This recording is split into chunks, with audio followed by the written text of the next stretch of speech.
everyone, Ann Wyatt here, Vice President of Client Success for HealthFitness. Welcome to the HealthFitness Podcast. In today's episode, we're discussing the social side of corporate fitness and trends that are bringing people together. So my guest today helping me with this topic is Amy Buckner. Amy is General Manager of Walton Family Whole Health and Fitness, located at the corporate headquarters for our client, Walmart, in Bentonville, Arkansas. So welcome, Amy. Thanks for having me. Well, listen, you have a long history with HealthFitness. I know previous to this role, you ran our site with a multinational auto manufacturer down in the South. So you bring a deep experience along with you. I've been with HealthFitness a little over 20 years now. The first 18 or so I spent supporting that auto manufacturer that you mentioned earlier in the South, and really supported multiple shifts of folks and a whole different demographic than what I do currently, which is at our Walmart location in Northwest Arkansas. But I've been here almost 2 years. I know you bring so much experience. So you said about 20 years. And as you know, HealthFitness is celebrating its 50th anniversary this year. So as a nod to that, we've been asking our guests as they come on, what has been your favorite trend over these last several years in fitness? Well, I have to give the nod to step aerobics. I know that's an old one, but it's one I started my career with. I started in the industry by teaching classes, and I started with step, and I taught step for probably 15 years. So it's still an old favorite of mine. I know it's not probably offered on the regular in most facilities now, but still a good favorite. It's still got a little life left to it, I think, right? It still does, yes. Well, listen, let's dive into the topic today. We're talking about that social connection overall. So when you think of the centers you've managed, what has changed in your strategies or your plans to make sure that you're appealing to what employees want? Because I feel that that's changed over the years. I think in some ways it has. I think in other ways it's exactly the same. I think we still have to listen to our clients. We still have to listen to associates and hear how they're changing and what their needs are. I think that stays the same. But I think one of the things I've noticed in the last several years is our shift in focus to the whole person. I think so much of the time, and a lot of our business is fitness management. So when we're going into sites and we're helping corporations build out facilities, a lot of it is fitness management. And actually, a lot of companies come to us asking for fitness management. And so what I'm seeing is that shift to really the whole person, that we're not just about moving our bodies, but we're making sure that we're supporting mental health and communities and families. And so I'm seeing that shift. It's not just putting a treadmill in a facility and making sure people go on it. It's way bigger than that now. Exactly. Yeah, for sure. Connection is a big piece of what we do. Right. So, one of the things I hope our audience gets out of today is just learning what's out there that is helping people get engaged. And I think you have some great examples of some unique offerings that really help people come in and help our utilization and make sure that they're getting involved with the program and at the company overall. So can you give me some of those examples? Sure. I think creating space for folks to connect on a lot of different levels, and it can be really simple. It can be coloring and connections. We have a coloring and connections class that's offered, or a little offering for that that happens several times a month. And we allow families in our facility, so it's a big opportunity for families to come in. But I've seen as many as 90 people show up to color. A coloring class for 90. That's amazing. Yes. And it really is. And it's not just kids, it's adults. Like adults coming in, they find that it's calming, it's resting. There's no pressure. No, we're not grading their art by any stretch. So it can be as simple as a coloring class. It could be group fitness. Group fitness continues to be a space where people connect and socialize. And a lot of folks would tell you that's why they go to Group X, is to connect with others and have that motivation from the group. They're not working out alone, but it can be other things like chess or family game night or cornhole or whatever the case may be. I think there's a lot of different options out there, and it's broadening our perspective and our ideas around it and not being stuck into one space, like just giving us a chance to try things. I recently visited a location, one of our sites, where they had a room set up with sewing machines, and they have a sewing class. And I was just floored. That was a first for me. And I know when I visited your account, I've seen a couple of things that have been a first for me as well. What are some of the more fitness oriented types of things that you're offering as well? Okay, so I could go on probably for hours just Oh, talking yes. about fitness This because I we have know. so many different offerings. But if you're looking at group things, like things to get folks involved, it can be as simple as pick up games of sports, like if Hmm. it's seg ball, or we've recently introduced can jam. That's a new one for us. Or Yes. if you're doing flag football, or maybe it's volleyball or basketball, it Hmm. can be recreational. Pickleball, of course, that's kind of taking over the taking over the world right now. So pickleball, anything in that space, but also in our group fitness spaces, all the mind body classes like the yogas and Tai Chi, Pilates, Right. those types of ones. We do have a few that are not as mainstream at our facility. We offer sound bath Yeah. and And breath work. tell everyone what that is, because I know that was new to me.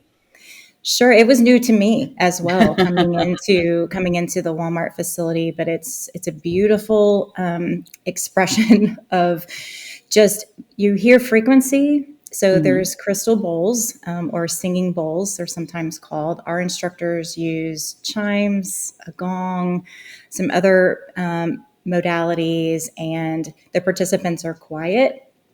They can be resting, laying down, standing up, Hmm. seated, however, really they're most comfortable. But really, the idea is that our bodies respond to that frequency Right. of sound, and it can have healing modalities. It can feel like that. Our bodies like that type of sound as opposed to the chaos that we hear day to day Yeah.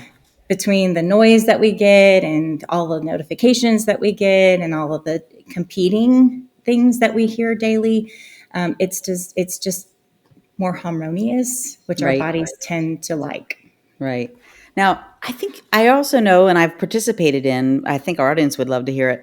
Talk about the breath. Is it Breathworks class? Yeah. Yes, so Talk we do about that. offer some breath work. Sure. We have, if at a very basic level, we offer breath work classes where folks learn some different breathing techniques. It could be here's a strategy in the moment to help you reduce your stress. Or Hmm. maybe it's something that I can practice ongoing that induces more of a meditative state. Or, Right. but really what we're trying to do is help them like down downgrade the central nervous system. So that central nervous system response that's firing on all Hmm. cylinders all the time, we feel like we're being revved up. This is an opportunity to help use a technique to bring that response down, Hmm. relax in it. The first time I took an hour-long breathwork class, I thought there is no way. Like, how can I do this for an hour? Right. And it went by so quickly. And it was I felt amazing afterward. Yeah. It was like, okay, there is definitely something to this. So Right. you don't have to go to an hour. You can go to just a shorter version. But we offer breath work for athletes, breath work for swimmers, breath work for lifting, breath Wow. work to do a stress reset. We've got some really great, talented instructors that are skilled in that space and trained in that space. So it's learning those techniques. Yeah. So, Amy, why do you think these types of classes and offerings that you have are trending? Like, what's happening there? Well, again, I think some of it is the whole person that we're Hmm. realizing that people aren't going to focus on fitness if they've got 12 other things going wrong in their Hmm. lives that they're having to focus on. So if they're high stress or they've got situations going on at work or at home, fitness may not become a priority anyway. So if Right. that's all we're doing, we've missed the boat Right. with a lot of folks. And so, and we know that people are telling us mental health is a priority. I've heard it on one of our very own podcasts, like how that's impacting the clients that we work for and the members that we serve, how important mental health is. And so Hmm. I think they're trending because we're having to meet that need where they are. Right. And Right. so I definitely believe that's part of it. And at our corporate sites that we're serving, they're spending more time at work than they are at home in most cases. So it's an opportunity to capture them in that environment. Right. What do you think is motivating people to participate? I think there's a number of things. Mm-hmm. Depends on what the offering is, but I think sometimes it's an invitation. Mm-hmm. It is simply an Just invitation by that someone simple. on our team, yeah, Right. that Right. says, Right. "Hey, I would like to invite you to do this with me. Like, come Mm-hmm. do this." And sometimes they're looking for that. They just want somebody to connect with. And so sometimes I think it's an invitation. Sometimes it's because they've seen it somewhere else. It's trending, and they're like, "Okay, what's going on? I want to learn more about that. Right. Like, Right. how can I get into that?" Right. Word of mouth goes a long way. So when people are having a great experience and then they share that out with Yeah. coworkers and family members, and other folks are like, okay, I think I Yeah. want to do that too. And that's unique that you can offer to family members. I think that's been the case at more than one of the locations you've worked at over time. So that's a Hmm. lucky thing to me that you can bring that all together. Yeah, I know a lot of our sites do not allow family members Mm-hmm. to come in, but even if you're able to offer a one-off event that Mm-hmm. invites families, like a walk or a family fun day or something Sure. like that, that you can invite families, we've learned that it's our secret sauce. Yeah. Yeah. When we can invite families and children, things just explode. Right. When parents can do things with their children or alongside their children, they get into that for sure. Right. So I know one of the questions I want to ask you is why do you think companies should invest in this? And I know early on in my career, uh, one of my mentors had said to me, it's the power of 20/80 versus 10. And I'm like, I have no idea what you're talking about. Like, what is that code you're mentioning? And he explained it very simply. 10 is the number of minutes you typically would spend in a doctor's office for your annual physical. And 20/80 is the number of hours you spend at work if you're a full-time employee. So when you have that power of being at the workplace, offering those things, you have that captured audience. Of course, it makes sense because they're not going to get typically their fitness or their health. Well, they're going to get their health advice from their doctor, but it's not going to be at length when you have that great opportunity at work. But what would you say would make people want to? Why do you think they should invest in this?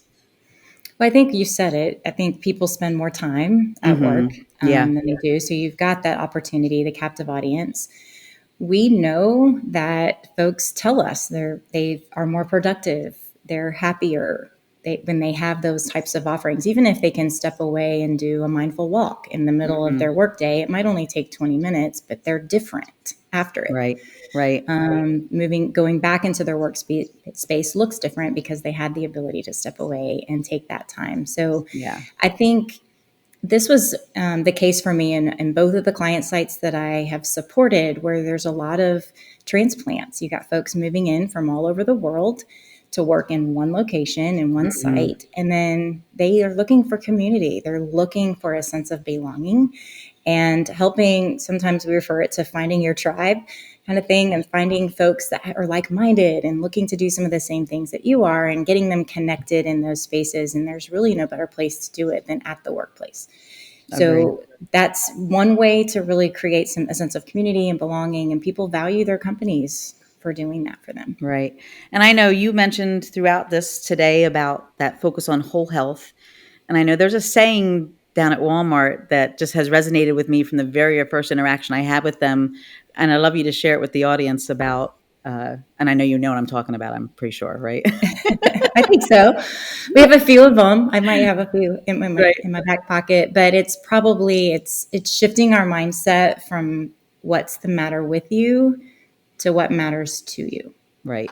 Right. And at our facility, that focus is on whole health. And so it's really about what matters to you as an individual, what's driving your purpose is really what drives like where you spend your time, your money, your attention, like your resources. That's what Hmm. matters to you. And so it's how Yeah. do you help provide resources and things in the area that really does matter and resonates with them today, because that could Right. change from day to Right. day or from season to season. And our role in that listening that you mentioned right off the bat and building those relationships makes that so important. So, well, we are just about out of time. I can't believe this time has flown. It was so fascinating to listen to. But I do have a couple of fun things I ask. It's my quickie quiz. So Okay. you do a great job of taking care of that population down at Walmart and your staff as well. I'd love to know a little bit about how you take care of yourself. So what is your favorite, at least lately, what is your favorite activity or exercise or movement that you're doing? Right now, I would say it's Pilates Reformer. We do have a Yes. studio at our facility, but I found that my body loves that right now.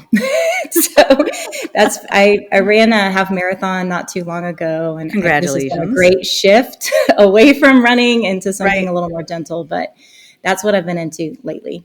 Got it. How about your favorite healthy snack? Ooh, I have a few of those. I like a good chocolate rice cake with some Ah. yogurt and berries on top. I will tell you, yogurt has made many appearances in this quickie quiz for I good healthy noticed snacks. that. Yes, a little Greek yogurt has gone a long way. I've heard it with honey. I've heard it this way. With fruit, I love it. So, and then lastly, what is your favorite way, your recovery way for you to recharge? Oh, I would have to say nature. Okay. Usually by the water. So if it can be the ocean, great. If not, a great lake or pond. We've got beautiful scenery here in Northwest Arkansas, great places to Right. hike. So I'd have to say nature. I love it. Well, Amy, thank you so much for today, and thank you to our listeners. Thanks for having me. This was fun. Thank you so much for listening. I hope you found today's discussion both thought-provoking and enjoyable. If you liked what you heard, please subscribe and share this episode with your colleagues and friends. We'd really love for you to stay connected with us. Until next time, take care, stay active, and stay curious.